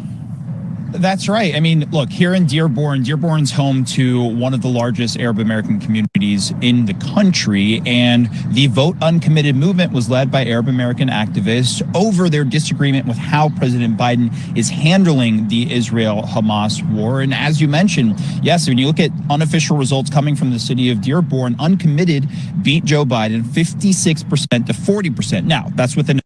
Pause. So in Dearborn, Uncommitted actually beats Joe Biden. So yes, when you look at Michigan overall, Joe Biden got the 81%, but in Dearborn, Uncommitted actually beat him. A total of 11,000 votes. But when you expand that data countywide here, that number is over 25,000. And when you look statewide, over 100,000 people voted uncommitted. Now, President Biden still did win this primary by a large margin. But when you look at the margin that he won Michigan by in 2020, that was around 150,000. So obviously a sizable margin there. And the goal of those that were leading this uncommitted movement was to send a message that President Biden needs to be doing more to push towards a permanent ceasefire. And you read some of the senior campaign advisor reaction we're getting in, saying that they share the goal of many who voted uncommitted to work toward a lasting and just peace. But moving forward, obviously, this is a message that was sent. On the Republican side. Okay. Now, some of you have been wondering, are we going to get to the evangelicals? Yeah, actually, let me do the evangelical one first. They're talking on the street to uncommitted voters. I want to show you this first, and then I'm going to get to the demographics, because I think you might want to see who voted in the Democratic primary in reference to demographics and how they voted. That's important so you understand what's happening there. But talking to people on the streets, the people have spoken. The people have said that they don't owe their vote to Joe Biden. Shout out to Case Study QB for this clip and a lot of the clips, actually. Because I am frustrated. I am appalled at the constant genocide that is occurring before my eyes. and the fact that my taxpayer dollars are going to support it. He has to know that it's because he has not called and pressured for a permanent ceasefire. If he doesn't get it together and change what he's doing and what Congress is doing as far as sending our money to Israel to fund a genocide, we will not vote for him in November. Danielle, how big of a problem could this be for President Biden in Michigan come November? This is an enormous problem for the Biden campaign, and it isn't just in Michigan. Michigan just had the ability to show out. At the end of the day, there are many different groups, whether it is the Black church, whether it is Muslim Americans, whether it is Generation Z, that are not happy at all with the way that this administration is dealing with the war in Israel. And so for this, we have to understand that in 2016, if folks remember, Donald Trump won Michigan by, I think, 10 or 11,000 votes. We're talking about an uncommitted protest vote that was over 100,000 votes. Biden does not have any room for error here. And so if I am that campaign, I am paying attention to this base the way that the Trump administration, the way that the Trump campaign and the Republicans pay attention to white evangelicals. This is a big problem for the Biden campaign, and this was an alarm. They have 8 months to change course, and I suggest that they do so. There it is. There it is, folks. And that's not to say that those people are going to go out and vote for Donald Trump. No, they could just sit home in November, which could also cause Joe Biden to lose. Now I want to show you what they're trying to shift towards, because they actually give it away in this interview here. Because they know that he has this issue in a city like Dearborn, they are now letting you know they're not even going to focus on those types of people. Listen to this. I told you, they tell on themselves. Michigan is a bit of an outlier because of that uncommitted vote. But in the end, I don't think it hurts him so much in November, because 8 months from now, we're going to be having a whole different kind of conversation. And it will be focused on those suburbs that Steve Kornacki just talked about. And in those suburbs, the Republican folks who don't like Trump, who didn't vote for Trump in 2020, they're not turning out for Trump in 2024. Pause. You see what they're going to do? They're going to actually focus on getting the suburban vote. So instead of actually listening to the people of Dearborn, this is why I said they should not vote for him regardless in November. Instead of actually listening to the people of Dearborn and actually trying to work something, like talking to people in the community, work some kind of thing out, some kind of plan or whatever, she's letting the cat out the bag early to let you know that the Biden campaign is going to focus on the suburban vote, just like he did in Georgia. It's not like Biden and them were trying to get people in the inner city in Atlanta. They focused on the Atlanta suburbs. So this is a class issue. Because what Joe Biden is basically saying, I am not going to focus on the working class. I'm going to focus on the people who are in the burbs, more the upper middle class people or wealthy people. This is another sign and another example that the Democratic Party has moved away from the working class. They are now relying on white suburban moms. Now, that didn't start with Joe Biden, but it's continuing. So you see who they're trying to reach. They're no longer trying to reach the urban community. They're trying to reach the people in the communities that have money. They don't care about you. Class issue. Whereas Biden, they may still come out for him because whether it's abortion on the ballot, very big issue, or democracy. So I think Biden has a better chance of keeping his initial voters. So there you go, except for the fact that in 2020, he actually did receive a lot of support from the Arab community. Now, in reference to the demographics, let me bring this up here because I do want to show you.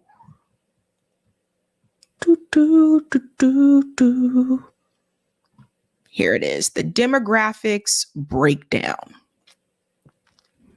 I want to show you how people voted in Michigan. The numbers that explain the messy Michigan primary results. So let's take a look at the demographics, folks, because I want to make a point. Arab American voters and young voters pushed back. Arab American communities who have heavily been critical of Biden in recent months, arguing he should publicly call for a ceasefire amid the Israel-Hamas conflict, drove the strength of the uncommitted vote on Tuesday. So you can see here, uncommitted received a majority of votes in Dearborn and Dearborn Heights and got more than 60% of the vote in the smaller city of Hamtramck, an enclave of Detroit with significant Yemeni American and Bangladeshi American populations. So that's what drove the uncommitted vote. That's where most of it came from. Now, check this out. Precinct level results further show the strength of uncommitted campaign among Arab American voters. The protest vote got more than 90% in Dearborn neighborhoods that are heavily Arab population. Okay, so you can see where the majority of it came from, right? Now, here's the problem. Let me scroll down here.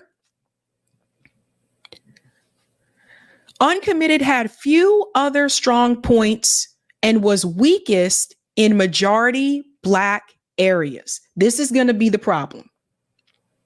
Because you see right here, it says that the flip side of the uncommitted vote localized strength was that it made little splash in much of the rest of the state.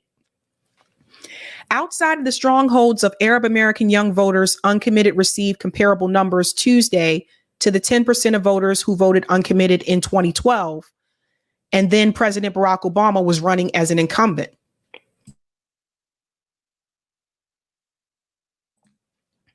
Okay. Now check this out. Uncommitted proved strong in a handful of Arab American communities, but Biden ran up the score everywhere else. So Biden is dark blue, uncommitted is light blue. Here's Detroit. You can see he got over 50,000. There's Dearborn, where he lost to Dearborn. Canton, Livonia, Dearborn Heights, and Hamtramck, right? So here we go. Uncommitted perform especially poorly in majority Black areas. In Detroit, a Democratic bulwark where running up the score will be key to Biden's general election chances. Uncommitted just got 8.7% of the vote in the Detroit area. In Flint, less than 6% of ballots went for uncommitted. In Southfield, just 5 to 6% did. The problem that we run into, and I know Roger asked me about this earlier, African American voters in Michigan are still heavily supporting Joe Biden. Now, for the people who tell me there is a Black and brown coalition, I hope this proves to you that that is not the case. As I've been saying before, a lot of the African American voters heavily support the Democratic Party, regardless of how bad the president is. Because we have been basically conditioned to believe that the Republicans are so much worse and they're going to take away all our social rights that we have to go out and support the Democratic Party. So even though the uncommitted vote numbers were significant, if Joe Biden is able to still get strong support from African Americans in Michigan and wrap up white suburban moms in Michigan, he still has a chance to win Michigan. This is a point where the African American community should also say, nah, fuck that, uncommitted. That would change the game. But it looks like we are still in the stronghold of the Democratic Party, which is unfortunate. Let's go to some of the comments here. Thank you for the super chat, Roger. I just dropped Nettie off in BK, took her to BX Sab. She thought you were pretty intelligent and loved your show. Oh, thank you. I didn't know she was in your car. Oh my God. Thank you. Where is the love? The streets in Philly are quietly rumbling. The streets are talking, and I don't think Biden is going to get Pennsylvania. Here we go. Thank you, Miss McMillan. Joy, here's some money to get that hair done. Are you talking about Joy Reid? I don't know what's going on with Joy. Thank you so much. Thank you, New York. 100K votes decides Michigan in the general. By the way, there was a district that was 30% uncommitted. That was 1% Arab as per The Rising. Thank you, Troy. Joy with her weak questions and that just for me wig. Oh my God, just for me. Stop, Troy. Oh my God. Thank you, Cool Blue. All states have participated in presidential primaries since 1976. Democrats and 1980 Republicans. Re-elected incumbents Reagan, Clinton, and Obama received no less than 89% nationally. Interesting. So far, Biden is barely above 80%. Thank you for the super chat, Dimby26. Great analysis of this topic. Thank you so much. Thank you for the super chat, Jay. Anderson Vanderbilt Cooper may as well admit he's a Zionist just like Biden did. That's right. Thank you, Violet Moon. Based Sabby on fire tonight. Fire. Thank you, Violet Moon. Thank you, Matt Miller. Sabby, you are a journalist and Eric is a badass. Oh, thank you, Matt. That's really sweet. Thank you, Roger. AC worked for CIA. Anderson Cooper worked for CIA. Thank you for the super chat or super sticker, New Beginnings. And thank you, Andre.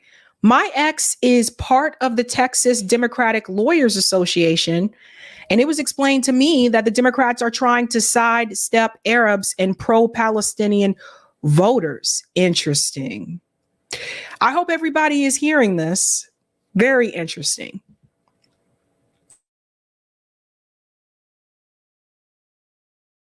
Sorry, I got the allergies. Thank you for the super chat, Cool Blue. People who are Republicans who do not like that Democrats hold the presidency and can tell 2024 will become a Republican pickup for U.S. president will not cross over to Democrats. Interesting. Thank you for this as well. Hamtramck is pronounced Hamtramck. Oh, thank you. Hamtramck. Interesting name. Thank you, Walter. We need to remember that 30,000 people slaughtered. Exactly. That's why I'm like, dude, don't even sit up here and try to bargain with Joe Biden. Just don't support him in November. What's up, Charlie Mack? Thank you. Don't give to politicians. Join and support mutual aid groups like RBN. That's right, Charlie. That's right. I'll take the comment on Rockfin, Eric.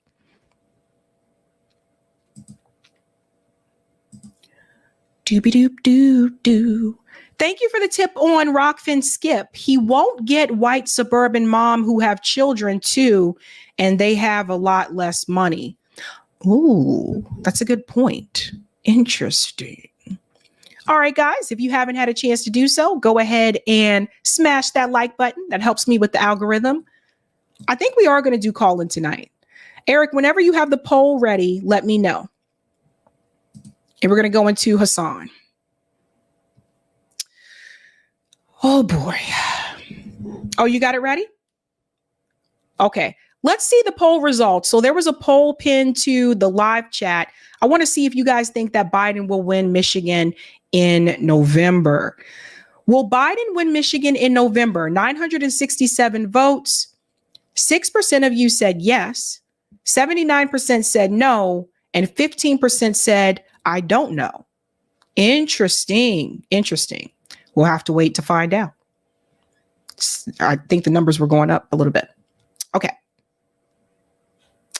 We're going into this story about Hassan Piker. Now, it's been maybe over a year or so since I've discussed Hassan Piker on the show. but apparently he is under fire in reference to some comments that he made during a Twitch stream about workers. So we're going to show both clips. The clip that I think went viral, we'll start with that one first. Hassan Piker is saying that that clip was taken out of context. So let's start with that first clip, and then we'll get to the clip that Hassan added for context. Now, it starts with this tweet here from Willie Mack Show. He said, this guy makes shit up for 9 hours a day, and his commute to work is walking into his 5th bedroom in his $3 million mansion. But somehow a real job is hard. Okay, so here's that first clip that Hassan Piker says is taken out of context. Yes, a real job can be gruesome. A real job can make you very tired, but a real job doesn't suck the soul out of you. You know what I mean? In the same way that 9 hours of streaming absolutely will. So, yes, a real job can be gruesome. A real job can make you very tired, but a real job doesn't suck the soul out of you. You know what I mean? In the same way that 9 hours of streaming absolutely will. Okay, so that is the clip that I believe went viral. Now, Hassan Piker did come back and add more context. He says, it is wild how this completely out of context clip made its way to Twitter so fast. I was talking about how much a 9-hour stream eats away at my social battery and how I can't socialize after. Comparing it to my sales job before, I recognize how fortunate I am every day. Now, here is the longer version of that clip for context. Let's play this. No. Social battery wise, unless you're in fucking retail, it's very different. You're out of touch. I'm going to die, dude. There's motherfuckers who are accountants in here and they're misunderstanding what I'm saying. A real job does not expend your social battery in the same fucking way as someone who did a sales job, a real job. Okay. I'm telling you, as someone who did both, like 9 hours of constant performance and people pleasing taps you out from social scenarios. Okay, let's pause there for just a second and let me chime in for a minute. So I don't stream on Twitch. I streamed there one time. I think it was a Medicare for All discussion, and I just really wasn't fond of the platform. It's just not my style. But I never really understood why some of these Twitch streamers will just stream for like 8-9 hours nonstop. They'll eat in front of the camera with their audience, and they'll do this every day, right? I think Hassan Piker streams every single day. I don't think that that's healthy, but that's a choice.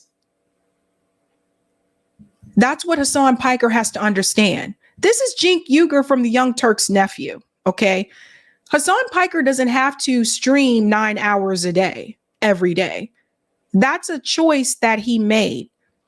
If he wants to increase his social, I don't know, a lifestyle or whatever, you're going to have to cut back on some of the streaming.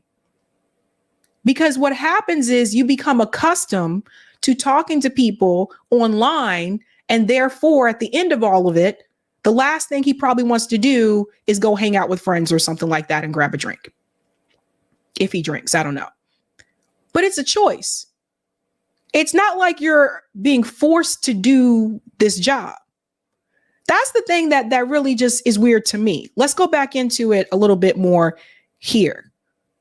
I don't know how people do this, not do that 9 hours a day. I don't get it. Taps you out from social scenarios. After 9 hours of that, I could probably do fucking physical labor. It would not bother me, but I can't fucking do more social shit. That's my point. Like, there are obviously real jobs out there that are good comparisons. Service sector, people-pleasing jobs would be very similar. Those are like, I think, customer service type shit. But like if you're an accountant or if you're even like in sales, my interactions with clients was limited, way more limited than like constantly having to do this for 9 hours with like a back and forth interaction for 9 hours.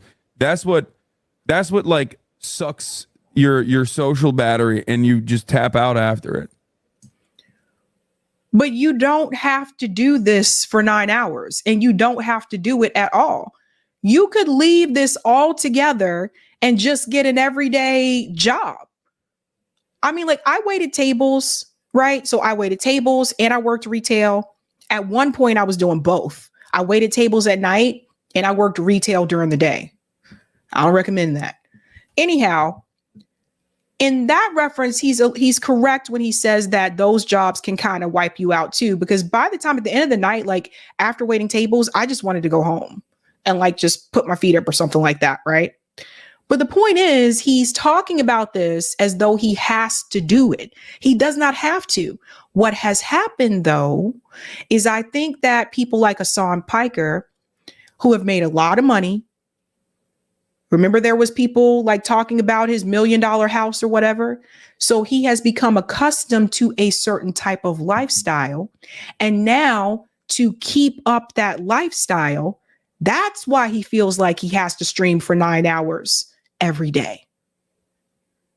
So what would have been the better thing to do? Not try to keep up with the Joneses. Maybe not go out and buy $1 million home or $3 million. I think it's $3 million. Maybe not purchase a $3 million house. Because let's be real. The bigger the house, the higher the utility bill. Hello. I don't have a big house. The bigger the house, the more money you got to pay with some of these other bills. So just because you made that money doesn't mean you have to go spend that money. I wouldn't have bought a $3 million house. So that is why he feels like he has to stream 9 hours a day, every day. That's not healthy. And I'll say this to all of you guys. If you ever want to start your own show, please don't do that. Please don't sit in front of a camera for 9 hours a day and just stream all day and eat in front of the camera. And that's not healthy. Go outside, touch grass, literally touch grass. Go socialize with people in person. It really is not healthy to do that 9 hours a day, every day, because online socializing is not the same as socializing with people in person. Let me let him finish here. Yeah, think about it this way. Like, you give presentations for your job, right? Imagine giving a presentation for 9 hours straight. It's like, after a while, you would be like, I don't want to talk ever again. So that's a good question there, Eric. Eric said, what the hell is he talking about for 9 damn hours? So my sister told me, because my sister watches Twitch a lot, my sister told me that sometimes, like, they're not saying anything. She said sometimes they're just sitting there reading the chat. I'm like, really? And people just sit there and watch people read. I don't get it. I don't get it. You know, maybe it's a younger person thing, but I don't get it. Now, Glenn Greenwald actually had some things to say about this, because Glenn Greenwald actually described it as sickly left liberal streaming culture. And Glenn is going to call out his hour count, because Glenn doesn't think he's streaming 9 hours a day. When he's saying he's online for 9 hours a day, I mean, it's not an exaggeration. This is what we showed you last week as well with a different streamer. But here right now, when we went on live on the air and grabbed this statistic of his last number of days streaming, he was online right then. He had been online for 4 hours and 25 minutes. I assume he's still going. He's live. Then yesterday, the 25th, he was on for 6 hours. The 24th, 5 hours and 25 minutes. The 23rd, 9 hours and 55 minutes. The 22nd, 9 hours. The 21st, 8 hours and 40 minutes. The 20th, 10 hours and 50 minutes. Let me pause here for a second. Guys, 10 hours? That is insane. That is insane. Oh my God. 18th, 11 hours. The 18th, 7 hours and 30 minutes. That is insane. He streams every single day, all day. Most of his waking life is devoted to sitting online, talking for an audience. Let's pause here for a second. You know what that means, guys? Like, when you do that, people get accustomed to you doing that. So Twitch audience is different from YouTube audience and vice versa. So people on Twitch, if you're streaming every day, they expect to see you every day. So it probably wasn't a good idea for him to start that type of culture anyway. I don't stream every day. I sure as hell don't stream for 9 hours. No, that's not healthy. And everybody needs to take breaks. But what this is really about is the fact that he basically built up a certain type of lifestyle off of the money he was able to make. He's one of the top Twitch streamers from what I understand.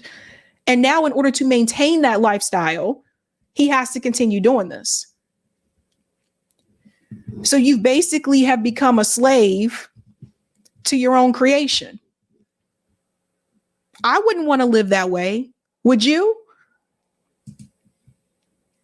And that's what these streaming communities are, because these people who follow them and who are in them need it. It's like their sustenance. They have to be available all day, every day. This is what these people do. And in a certain way, I guess this was the point that we were making. This is the reason why these communities are so sickly and so unhealthy. Yep. Because if you are spending that much time of your life online, performing for an audience, desperately needing feedback constantly, and when I was watching some of the content about this controversy, part of it was showing how, like, he supposedly went on a vacation to Italy, was going to take off, and because people were saying things about him on some forum, he ended up spending his entire vacation online, ranting and raving and screaming and yelling about people criticizing him into a camp. This is extremely unhealthy behavior. Extremely unhealthy behavior. And the communities that are being spawned based on this ethos that hundreds of thousands and millions of people are dedicating their lives to and deriving their identity from is extremely destructive. One thing I want to add here as well, I really worry about the Gen Z generation, the younger generations that are spending most of their time socializing online and not in person. Now, I'm a millennial, so like, you know, I didn't grow up with a smartphone. Let's just put it that way, right? So I do worry because I feel like even though they're getting a lot of interaction across the interwebs, so to speak, I feel like they're incredibly lonely. Because there's a difference between communicating with someone on Twitter or Facebook, etc., and actually communicating with that person in person or over the phone. Even over the phone, I feel like people don't really like talking on the phone as much anymore, right? But except for us older millennials. But I just feel like that is not healthy, and I don't feel like that's good for you. And I often wonder, are some people doing this because they are still in the pandemic mindset? So for those of us that lived in states that were locked down, like my state of Massachusetts was locked down, I wonder if some people just still haven't broken away from that mindset of we have to do everything remotely and we have to, you know, keep our distance. That makes me wonder as well. But in Hassan's case, I think Hassan was just trying to get paid, and he made a lot of money doing what he did. But in order to keep that money coming in like that, he has to continue to do this every day. No one should work every day. No one. If it was up to me, I would say 4-day work week in the United States, okay? Just like Iceland. If it were up to me, you guys would only have to work 4 days a week. You would have a 3-day weekend. How does that sound? But I worry about this culture. I worry about that. And it's why we have so much mental health pathology. Here from the Economic Times on December 14th of 2023, you see the headline, Gen Z is addicted to YouTube. A Pew survey finds 1 in 16 visit the video sharing portal daily. Quote, 71% of teens said they visit YouTube at least daily. 16% describe their usage as, quote, almost constant. According to the survey, YouTube remains by far the most popular social platform among teens, with 93% responding that they use the service. Here from the journal Attitude in March of 2022, internet addiction may indicate other mental health problems. Let's pause here for a second. I also think some of the YouTube usage could be due to the fact that a lot of people don't watch cable anymore. A lot of people I know have, they canceled their cable subscription. So that could be part of it too, where instead of watching cable, people are just watching YouTube. Could be part of it. Adults who spend an unhealthy amount of time online are more likely to demonstrate symptoms of depression, anxiety, and other mental health conditions, a new research study suggests. So that might explain why some guy who's 30 years old or 35 years old, whatever he is, who has been making many millions of dollars a year, who has bought a big mansion in Los Angeles, who rides around on private jets, who has the lifestyle of a single man who's an online celebrity who goes to concerts all over the world and parties all over the world and talks about his celebrity friends. That is why he could get to the point where he's saying, this job is killing my soul. I mean, think about how serious that is. That's because he spends 10 to 12 hours online. And the problem is that these communities are based on that. Because they need, the people who are followers of theirs need this constant available access to their communities because it provides them their sense of worth and their identity and self-esteem. Yep. And it's not something that merits kind of condescending judgment, but concern and pity. Quote, spending an unhealthy amount of time online may indicate problems above and beyond internet addiction, a new study finds. Specifically, adults who spend the majority of their waking hours online may be at higher risk for depression, anxiety, or other mental health problems. For example, like adults who spend 10 to 12 hours a day online getting constant feedback about whether they're good, whether they're bad, whether they're loved, whether they're hated, to the point that they can't even go on vacation and travel without getting back onto line and screaming and yelling all day from a hotel room about why the people criticizing them are evil and stupid.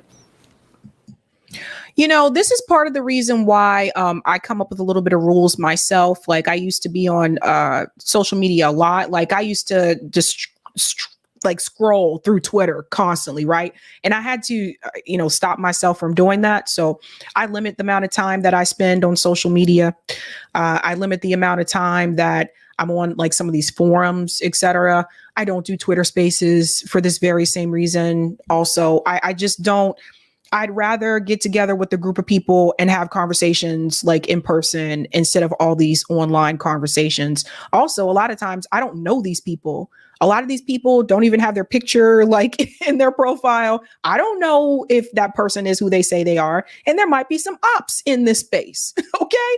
So you never know. But I just think that I worry about that. I will also add to one thing. I think Glenn may mention it earlier in the video. Another thing I want to add about this, it is not healthy for you to sit for that long either. So I'm pretty sure during these 9-hour streams, at some point they have to get up and use the restroom. I know my sister said they eat on these streams and things like that as well. But sitting for a long time actually is not good for your back. It's not good for your posture. It's not good for, your hips. It's good to get up and move around. So I worry about that too. Like people just sitting for like 9 hours, like straight or whatever. But I think, the comment that was made there by Hassan Piker, I think obviously that one clip was taken out of context, to be fair. But I do think that the way that he talked about it, it was framed as though he has to do this, and he doesn't have to. He could sell that $3 million house, get a cheaper house, and he could stream for only 4 days a week instead of 9 days a week. That's how I see it. And it's good to take breaks. Everybody needs to take breaks. So that's my my spiel on that. Shout out to Grassy Knoll for the super sticker. Shout out to Black Dysfunction for becoming a Sabby member. Let's give them a big whoop whoop. Tim says, I bet you it cost at least $500,000 just for new roofing for his house. Yo, roofing is expensive, bud. Alexis says, wasn't Hassan a gaming streamer first? That's what they do. Oh, I didn't know if he was a gaming streamer. I mean, I heard about him when I saw him on TYT like a couple years ago. Like that's when I first heard of him, but he may have been. Thank you, Cool Blue. What percentage of his viewers stay for the whole live stream? I don't know. That's a good question. And thank you, Troy. It's a vicarious lifestyle living through others. Yeah, it's really weird. Like, I don't know, man. JB, my comrade from RBN says, yep, we older millennials definitely talk on the phone. We do. Like, this is like, and thank you, Snork. Some may be using piss bucket gaming chairs. Seriously? We'll have to talk about this on Call-In. We will do Call-In tonight, guys, because I'm not going to be able to do it next week.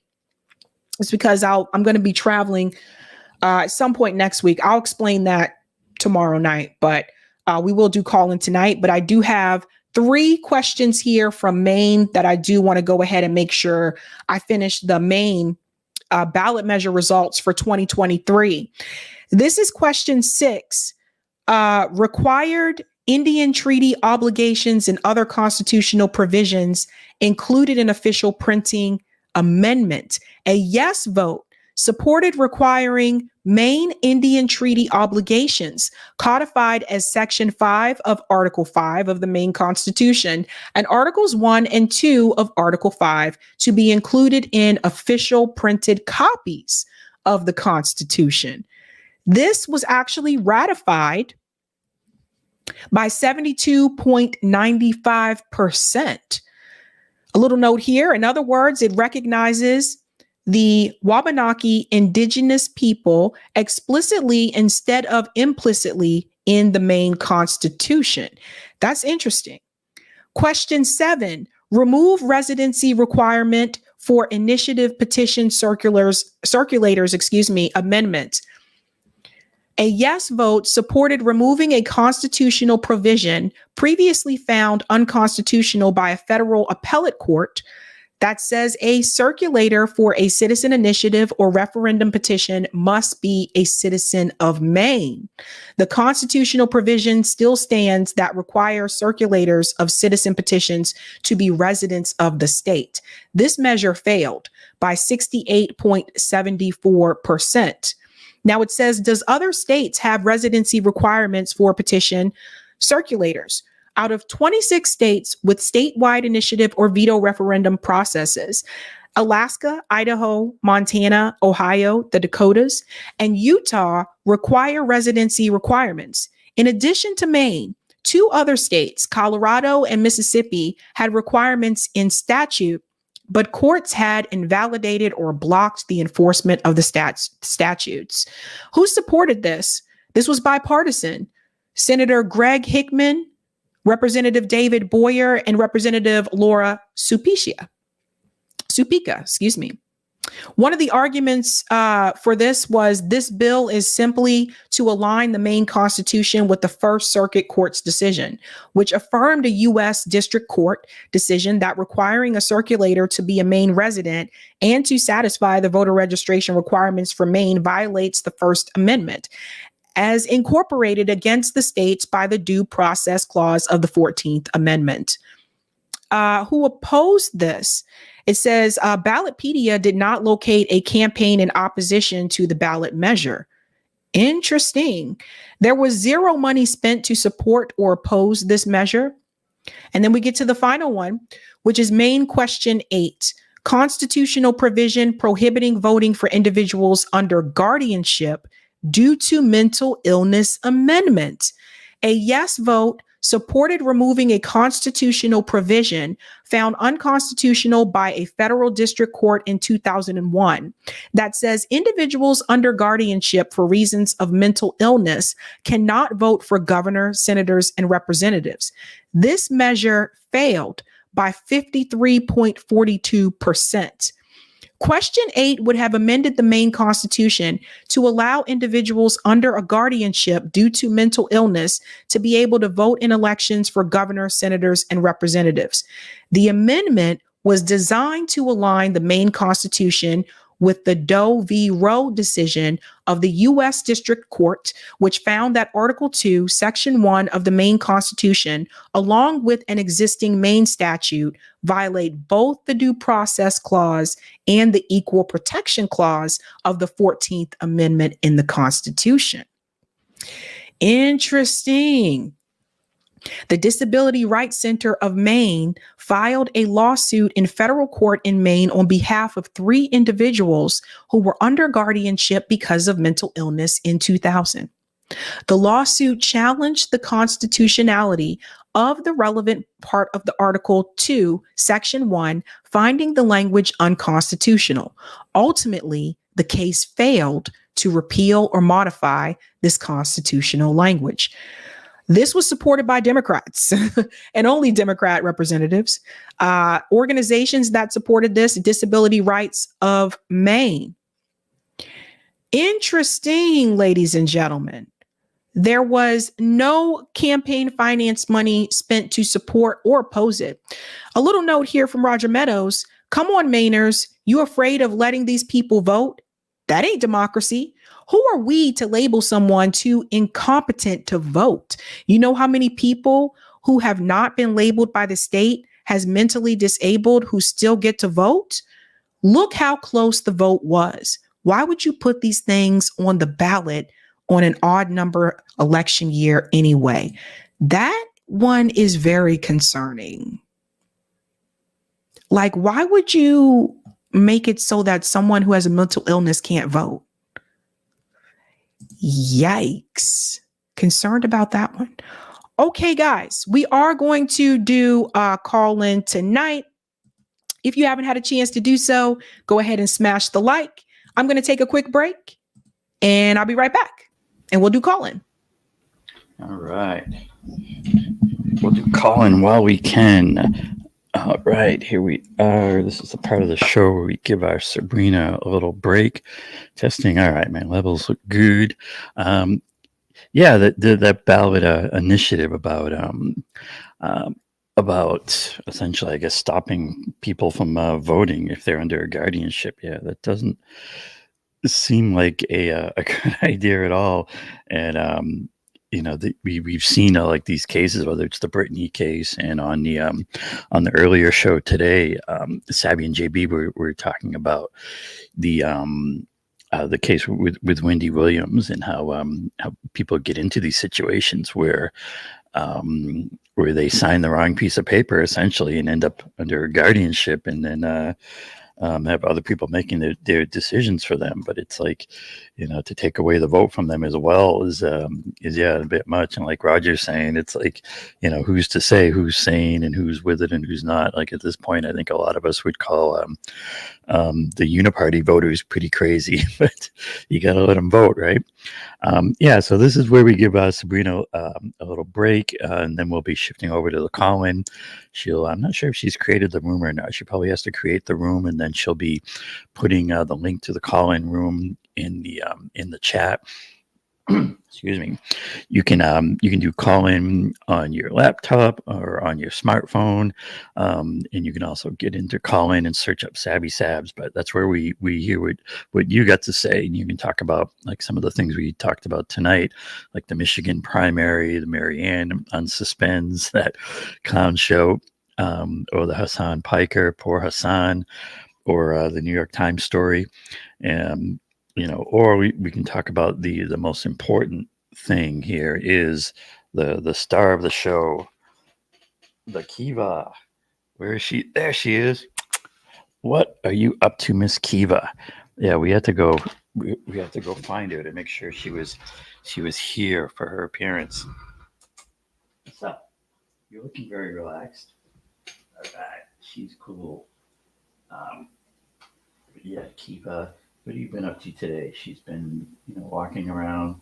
I didn't see her going after any mice today, but she's very cute. It's Kiva, Kiva, and the real star. Maybe we'll take a peek at her in a minute. All right. So now you've seen the Kiva, at least for the moment. But about what we talked about today. Well, I got a couple minutes here to fill. Let me see. I always like to take notes to think about the whole thing. I mean, the other thing, like they were saying, like why bring up, excuse me, why bring up the these vote and these ballot initiatives and the whole subject of, should we let people who might be mentally ill and under guardianships vote or not? It's, these type of things come up as is a distraction. It's they're putting anything out there except focusing on the real power and the real thing. I always say, it's MCDS, money, corruption, demands and solutions. And if they manage to get all the people not focusing on the money and the corruption and the billionaire class, the top 1% at the top that really run things, if they have us arguing about whether or not to let other people vote or not and things like that, then these other questions never come up. And we're never going to really get anywhere and fix things as long as we have this corrupt system and a Congress that serves, the billionaire class, the top 1%, and not us. And so distraction is a big part of the game, the narrative management. Talking about with the primary in Michigan, and it's an interesting story, but one of the things is like the part of the game is to get us always just arguing over that and whether it'll make Trump win or Biden or Biden is capable or whatnot. There's this whole fake left position now that's the big problem is Biden. We have to either push Biden to go to do this or that or a ceasefire, or we have to get somebody better in, like a Gavin Newsom or whatnot. And of course, what never comes up is getting an independent candidate in there, or getting a candidate in there who's not owned and controlled by that billionaire class, by the money and by the system. And it'd be a lot more of an interesting thing if there is a real chance of these uncommitted voters or voters in general having a really viable and interesting and capable third choice, party choice, who would say not only that we need to have a ceasefire and fix those kind of things, but also who would call out the corruption in general and say, the only way we're going to get anywhere is if we fix the system as a whole. And so, a ceasefire, asking for a ceasefire. I mean, it's like if your asks stop at Medicare for all, right? Now, Medicare for all would be great, but it's a compromise. Your real ask needs to be healthcare, real healthcare. Basically a United States NHS, real healthcare for everyone, needs to be what we're demanding, not even asking for. And so we need candidates, we need third-party candidates that actually go for the full Monty, who ask for these things and to really fix this broken and deeply corrupt system. I promised him one more look at Kiva. Fluffy cat. Kiva cat. Kiva, hey Fluffy. One of these days, we're gonna have a dedicated Kiva cam, maybe if I do a stream. I love when they tuck their little legs under their belly. like a hen sit. Yep. Who's a cute hen cake? Come on, give her some attention. She's like, you are tedious, is what she's saying. I'm bored with you. All right. We're going to head on over to call-in, guys. So let's go ahead and do that. I'll add this to the screen. All right. We'll see you in the call-ins. Bye. All right. Episode 158, Michigan primary. Hassan Piker, Marianne is back, and much more. Anything else you want to discuss, we'll chat on call-in. I'm actually not going to be able to do call-in next week, so I'm doing it tonight because I'll be traveling. Next week is my birthday. It's Pisces season around here, and I'm actually going to be going to New York for my birthday. So if any of you New Yorkers are around, maybe I can see you. Dun, dun, dun. All right. Episode 158. Let's head on over to call in, and the link is pinned to the top of the chat. So you guys know how we do this. Have a good night. Keep up the fight.